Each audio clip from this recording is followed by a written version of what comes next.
When I got better from the mumps, yes, my swollen nut and neck shrunk, but though subtle I can smell distinctly, some sick and swollen stink still to this day stays with me, inert as some dumb tart from Illinois. I feel like the reason that that I write is to figure out the themes in a way, if that makes sense. And so I think the process of making an album is to sort out sort of what is going on for me.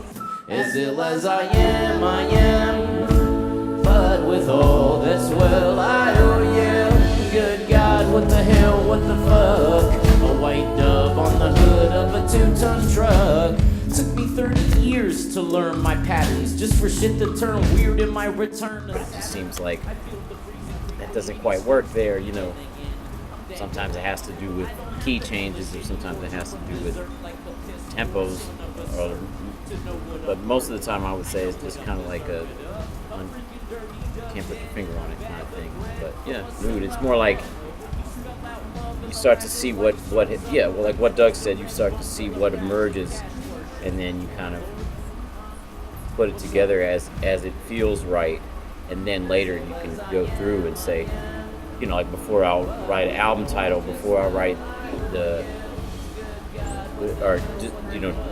the album artwork, I want to know what it means. So I have to listen to the stuff over and over and be like, what ties this stuff together? Why is it sitting together correctly in my mind? And then those strings start to emerge, the threads, which I've kind of discovered some of those so far on this one, not all of them.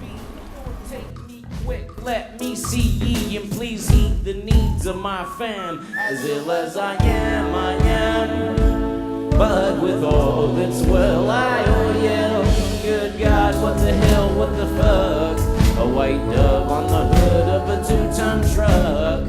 With mangled fingers I play it and say it. Ideally, you write timeless things. I mean, I can't say, Young writes all the songs for Y lyrically anyway, so... But at least the songs I've written, there's something special when you first write them. But then by the time you're playing them live, it's a whole different thing. It's like an all hat. But if it's a good song and you feel good about it, the album leak. Every album is leaked before the release date. We're just hoping that the real version is. Yeah, I don't care that it's leaked, but it's a little stressful to me to think that it might not be the real album. I think it's. I know what's leaked is not the actual final version of it. It's like a earlier test version of the master. That I don't like. Thank you.